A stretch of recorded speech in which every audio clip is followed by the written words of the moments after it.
یہ ہے تبلیغی جماعت. اس سے پوچھو کیا پہنچایا تم نے؟ آج کل چلہ کون کر رہا ہے؟ مولویوں کی کوئی جماعت نکلتی ہے؟ کبھی دیکھا ہے کہ دارالعلوم سے فارغ ہونے والا کبھی چلے کی گیا ہو؟ دارالعلوم ندوہ سے کوئی فارغ ہو کر چلے میں گیا ہو؟ اناڑیوں کے ہاتھ میں اس طرح دے دیا، بندر کو اس طرح دے دو گے تو شیونگ کرے گا یا گردن کاٹ دے گا. آج جنہوں نے سب سے زیادہ انہوں نے دین کی گردنیں کاٹی ہیں، یہ 40 دن کا چلہ کر کے اپنے آپ کو بہت بڑے مفتی بنتے. مسلمان سے کہے آؤ نماز پڑھنے کے لیے، یہ تبلیغ نہیں ہے. یہ اصلاح تو ہو سکتی ہے لیکن تبلیغ نہیں ہے. وہ لوگ غور کریں جو 40 دن کا چلہ لے کر جاتے ہیں، وہ لوگ بھی غور کریں جو 3 دن کی جماعتیں لے کر جاتے ہیں اور وہاں کتاب و سنت کو چھوڑ کر ایک ملا کی، مولوی کی لکھی ہوئی کتاب وہاں پڑھائی جاتی ہے اور یہ کہا جاتا ہے کہ اس میں کتاب و سنت کا نچوڑ ہے، ایسنس ہے، کتاب و سنت کا مغز ہے اس کتاب کے اندر. وہ ذرا غور کریں کہ وہ اپنی جماعت کا نام رکھتے تبلیغی جماعت. کتنوں کو تم نے مسلمان کیا ہے؟ اس جماعت کا نام وہ کہتے ہیں تبلیغی جماعت ہے. کتاب کا نام رکھا تبلیغی نصاب. تبلیغی نصاب. اصلاح تو کر سکتے ہیں لیکن وہ اصلاح بھی نہیں کرتے ہیں. بس وہ یہ کہتے ہیں آؤ نماز پڑھو.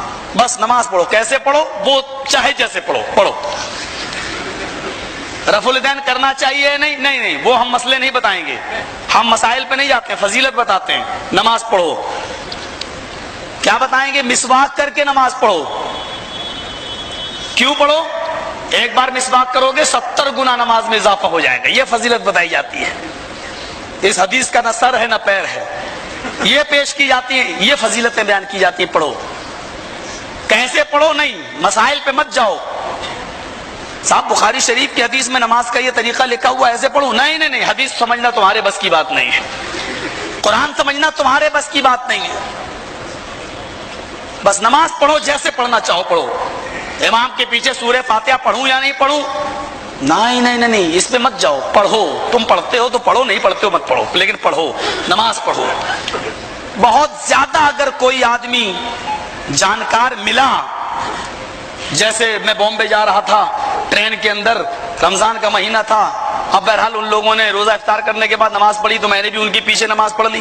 مجبوری تھی، کیا کریں. انہوں نے کہا مولوی صاحب روزہ افطار کیا ہے. ہمیں مولانا تو سمجھتے ہی نہیں تھے وہ کہ بیٹا تم نے روزہ افطار کیا اور نماز بھی پڑھ لیں. میں نے کہا پڑھ لو. تو اہل حدیث تو وہ ہوتا ہے جو دور سے چھلک جاتا ہے. دیوبندی بریلوی میں پتہ نہیں چلا، دونوں نیچے باندھتے ہیں. اہل حدیث وہ ہوتا ہے جو دور سے پتہ چل جاتا ہے کیا یہ اہل حدیث. میں نے اوپر نیت باندھی.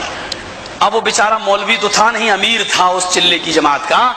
کہنے لگا کہ آپ نے اوپر نیت باندھی ہے. میں نے کہا کیوں، غلط ہے کیا؟ کہا نہیں مولوی صاحب غلط تو نہیں ہے تو دونوں طریقہ جائز ہے، لیکن وہ اللہ کے نبی پہلے باندھتے تھے اوپر نیت، بعد میں منع کر دیا. میں نے کہا منع کیوں کیا؟ کہا کہ وہ لوگ بت لے کے آتے تھے اور اپنے بغل میں دبا لیتے تھے، اور آپ جو بار بار رفع الیدین کر رہے تھے یہ صحیح نہیں ہے. اللہ کے نبی نے رفع الیدین کرنے کا حکم دیا تھا. جب لوگ بت دبا کے لاتے تھے تو آپ جو رفع الیدین کرتے تھے اللہ اکبر تو وہ بت گر جایا کرتا تھا، اس لیے رفع الیدین کرنے کا حکم دیا. بعد میں اوپر نیت باندھنے کی حدیث بھی منسوخ ہو گئی ہے اور رفع الیدین بھی منسوخ ہو گیا ہے.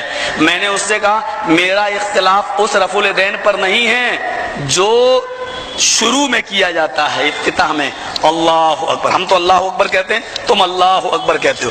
میرا اختلاف اس رفع الیدین پر نہیں ہے. یہ تو تم بھی کرتے ہو ہم بھی کرتے ہیں، اس میں اختلاف ہی کہاں ہے.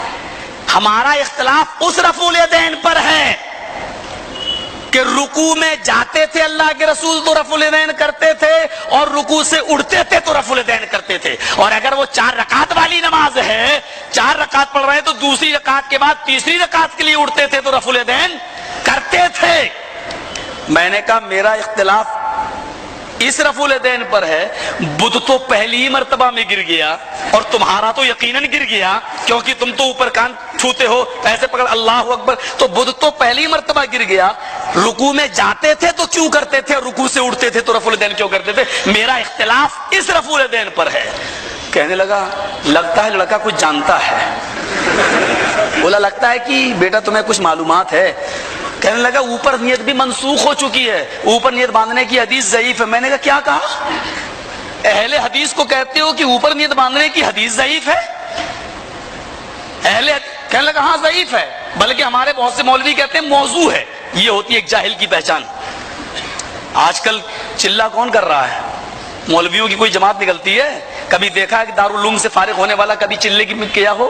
دارالعلوم ندوہ سے کوئی فارغ ہو کر چلے میں گیا ہو؟ اناڑیوں کے ہاتھ میں اس طرح دے دیا، بندر کو اس طرح دے دو گے تو شیونگ کرے گا یا گردن کاٹ دے گا۔ آج جنہوں نے سب سے زیادہ انہوں نے دین کی گردنیں کاٹی ہیں، یہ 40 دن کا چلہ کر کے اپنے آپ کو بہت بڑے مفتی بنتے۔ میں نے ان سے کہا چل، میں نے مان لیا ناف کے نیچے نیت باندھنے کی حدیث صحیح ہے اور اوپر نیت باندھنے کی حدیث ضعیف ہے، چل میں نے مان لیا موضوع ہے، چل میں نے مان لیا کہ منسوخ ہو چکی ہے۔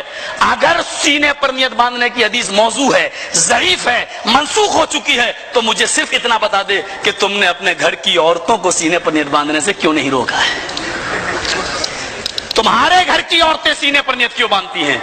اور ابو حنیفہ نے یہ کیوں کہا کہ عورتیں اوپر باندھیں مرد نیچے باندھیں؟ اور ان کا ایک شاگرد ابو حنیفہ کی ذہانت بتاتے ہوئے کہتا ہے کہ اوپر نیت عورتوں کو اس لیے باندھنے کا حکم دیا ہے کیونکہ عورتوں کی شہوت ان کے پستانوں میں ہوتی ہے، اور مردوں کو نیچے نیت باندھنے کا حکم اس لیے دیا ہے کیونکہ ان کی شہوت شرمگاہ پر ہوتی ہے۔ نعوذ باللہ۔